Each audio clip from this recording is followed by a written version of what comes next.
የእግዚአብሔር ታላቁ የዘመናት አስተዳደር ክፍል 6 የሕግ ዘመን ወይም ዘ ዲስፐንሴሽን ኦፍ ሎ። ሰላም ቅዱሳን፣ ወደ ታላቁ የዘመናት አስተዳደር ጥናታችን ቀን 6 እንኳን በሰላም መጣችሁ።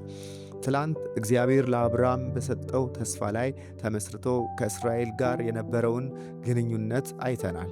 ዛሬ ግን ወደ መጽሐፍ ቅዱስ ረዥሙና እጅግ ሰፊ የዘመናት ክፍፍል እንገባለን። ይህ 5ኛ ዘመን የሕግ ዘመን ወይም ዘ ዲስፐንሴሽን ኦፍ ሎ ይባላል። ይህ ዘመን የሚጀምረው እስራኤላውያን ከግብፅ ወጥተው በሲና ተራራ ሕግ ከተሰጣቸው ዘጸአት ምዕራፍ 19 ጀምሮ እስከ ጌታችን ኢየሱስ ክርስቶስ ሞትና ትንሣኤ ድረስ ያለውን 1500 ያህል ዓመታትን ይሸፍናል። ብዙ ሰዎች ሕግ የተሰጠው ሰውን ለማዳን ይመስላቸዋል። ነገር ግን ዛሬ በምናየው ጥልቅ ጥናት ውስጥ ሕግ ለምን እንደተሰጠ፣ የሕግ ዓላማ ምን እንደነበር እና እስራኤላውያን በዚህ ዘመን የነበራቸውን ኃላፊነት እንዴት እንዳልተወጡ እንመለከታለን። ይህ ዘመን የመጽሐፍ ቅዱስን አብዛኛውን ክፍል ከዘጸአት እስከ ወንጌላት መጨረሻ የሚሸፍን በመሆኑ መጽሐፍ ቅዱስን ለመረዳት ቁልፍ ነው። አብራችሁኝ ሁኑ። የሕግ ዓላማና መለኮታዊ ኃላፊነት። እግዚአብሔር በሲና ተራራ ለሙሴ ሕግ ሲሰጥ ለአብርሃም የሰጠውን የተስፋ ቃል ኪዳን ለመሻር አልነበረም። ይልቁንም ሕጉን የሰጠው ለተለየ ዓላማ ነበረ። በሮሜ ምዕራፍ 3 ቁጥር 20 ላይ ሕግ ኃጢአት ምን እንደሆነ ለማሳወቅ ነው ይላል። እንዲሁም በገላትያ ምዕራፍ 3 ቁጥር 24 ላይ ሕግን ወደ ክርስቶስ የሚያመጣን ሞግዚት ይለዋል። በዚህ ዘመን ውስጥ ለእስራኤል የተሰጠው ኃላፊነት ወይም ሪስፖንሲቢሊቲ እንዲህ ይጠቃልላል። አንደኛ፣ የተጻፈውን ሕግ መጠበቅ። እስራኤላውያን 613 የሚሆኑ ትእዛዛትን እንዲጠብቁ ተነግሯቸዋል። ሕጉ 3 ክፍሎች ነበሩት። የሥነ ምግባር ሕግ ወይንም ሞራል ሎው፣ የሥርዓተ አምልኮ ሕግ ወይንም ሰረሞኒያል ሎው እና የፍትሐ ብሔር ሕግ ወይንም ሲቪል ሎው ያጠቃልላል። ሁለተኛ፣ ተለይቶ መኖር። እስራኤል ከአሕዛብ መካከል ተለይታ የእግዚአብሔር ቅዱስ ሕዝብ እንድትሆንና የእግዚአብሔርን ስም ለዓለም እንድታሳውቅ ይጠበቅባት ነበር። ሦስተኛ፣ በመሥዋዕት ሥርዓት መቅረብ። ሕጉን በሚተላለፉበት ጊዜ በደማቸው የሚሰረይላቸውን እንስሳት በመሠዊያው ላይ በማቅረብ በእግዚአብሔር ፊት ሊታዩ ይገባ ነበር። እዚህ ላይ ልባል የሚገባው ነገር ወይንም ልብ ልንለው የሚገባን ነጥብ፣ ማንም ሰው ሕግን በመጠበቅ አልጸደቀም። በሕጉ ዘመንም ቢሆን ሰዎች የሚጸድቁት ወደፊት ለሚመጣው መሲሁ ወይም ለክርስቶስ ባላቸው እምነት ነበር። መሥዋዕቱ የኃጢአት ሽፋን ወይንም ከቨሪንግ እንጂ ፈጽሞ አስወጋጅ አልነበረም። የሰው ልጅ በሕግ ዘመን የነበረው ውድቀት እጅግ አሳዛኝ ነው። እስራኤላውያን ሕጉን እንደተቀበሉ ገና ሙሴ ከተራራው ሳይወርድ የወርቅ ጥጃ በመስራት የመጀመሪያውን ትእዛዝ ጣሱ። የዚህ ዘመን ውድቀት በታሪክ ደረጃ እንዲህ ይከፈላል። በበረሃ ማጉረምረምና አለማመን፣ በመሳፍንት ዘመን ጣዖት አምልኮና ሥርዓተ አልበኝነት፣ ሰው ሁሉ በዓይኑ መልካም መስሎ የታየውን ያደርግ ነበር። በነገሥታት ዘመን እግዚአብሔርን ትተው በአሕዛብ አማልክት መታመን። ይህ ውድቀት አገሪቱን ለሁለት እንዲከፈልና በመጨረሻም ሕዝቡ ለምርኮ እንዲዳረግ አደረገ።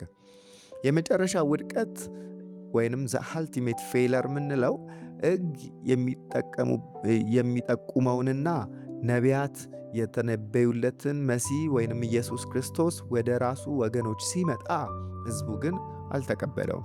እንዲያውም በሕጉ ስም በሐሰት ከሰው ሰቀሉት። ሕጉ የሰውን ልጅ ኃጢአተኝነት በግልጽ አጋልጧል። ሕጉ ፍጹም ነው። የሰውን ልጅ ድካም ግን ሊያክም አልቻለም። ይልቁንም የሰውን ልጅ ከሳሽ ሆነ።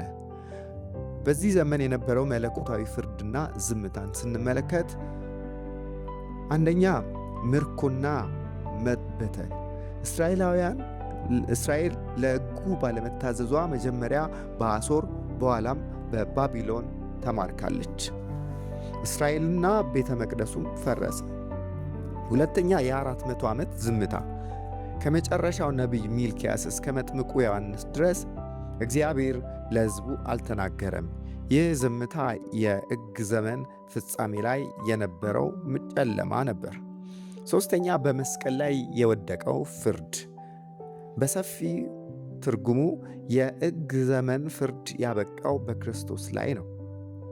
እኛ መሸከም ያለብንን የሕግ እርግማን ክርስቶስ በመስቀል ላይ ተሸከመ። ገላትያ 3:13 ላይ በእንጨት የሚሰቀል ሁሉ የተረገመ ነው ተብሎ ተጽፏልና ክርስቶስ ስለ እኛ እርግማን ሆኖ ከሕግ እርግማን ዋጀን ይላል።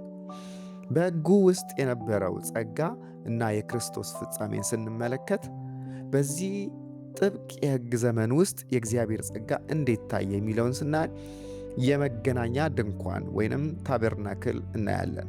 እግዚአብሔር ኃጢአተኛ ሕዝብ ባለበት መካከል ለማደር የመገናኛ ድንኳን ሥርዓት ሰጣቸው። ይህ ራሱ ጸጋ ነው።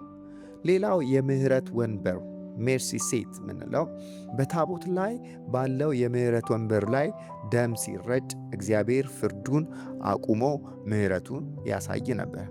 ሌላኛው የነቢያት መነሳት እግዚአብሔር ደጋግሞ ነቢያትን በመላክ ሕዝቡን ወደ ንስሐ መጥራቱን ጸጋውን ያሳያል። ሕጉ የተሰጠው እንዲፈጸም ነው። ክርስቶስ ሲመጣ ሕግን ለመሻር ሳይሆን ለመፈጸም መጣ። ማቴዎስ 5:17 ላይ እናገኘዋለን። እርሱ ብቻ ሕጉን በሙሉነት የፈጸመ ጻድቅ ነው። ስለዚህ ክርስቶስ የሕግ ፍጻሜ ሆነ። የእርሱ ሞት የሕግን ዘመን መጋረጃ ቀደደው፣ አዲስና ሕያው መንገድም ከፈተልን።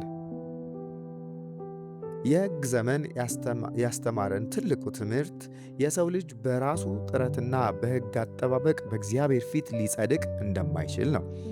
ሕጉ እንደ መስታወት ቆሻሻችንን አሳየን እንጂ ሊያጥበን አልቻለም። ለመታጠብ ሌላ ዘመን፣ ሌላ አስተዳደር ያስፈልገን ነበር።